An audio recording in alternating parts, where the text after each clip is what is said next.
याद करिए, कौन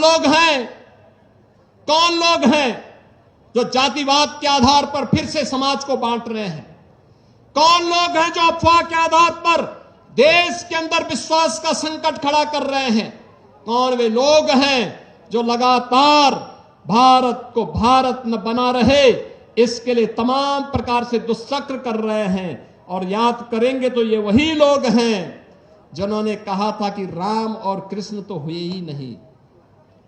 ये वही लोग हैं जिन्होंने राम मंदिर के आंदोलन में विरोधी पक्ष के साथ जाकर के मिलकर के राम मंदिर का फैसला न हो इसके लिए एड़ी चोटी लगाई थी।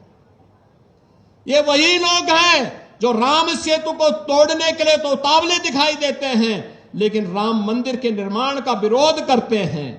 ये वही लोग हैं जिनके द्वारा लगातार देश के अंदर अविश्वास का वातावरण पैदा करने का प्रयास किया जा रहा है और इस अविश्वास के परिणाम स्वरूप ये भारत के संवैधानिक संस्थाओं को भी कटघरे में खड़ा करने का प्रयास कर रहे हैं।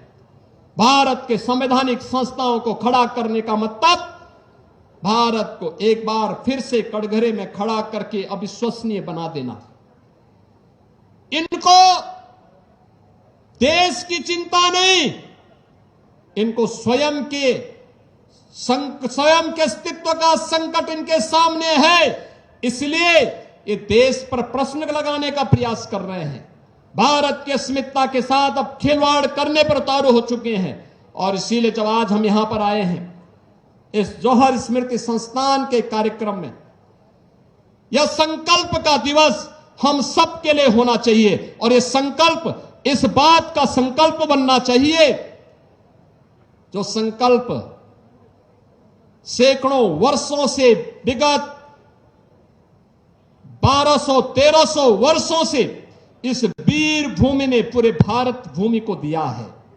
उस संकल्प के साथ जुड़ने का, वीरों और वीरांगनाओं को नमन करने का, उससे एक नई प्रेरणा प्राप्त करने का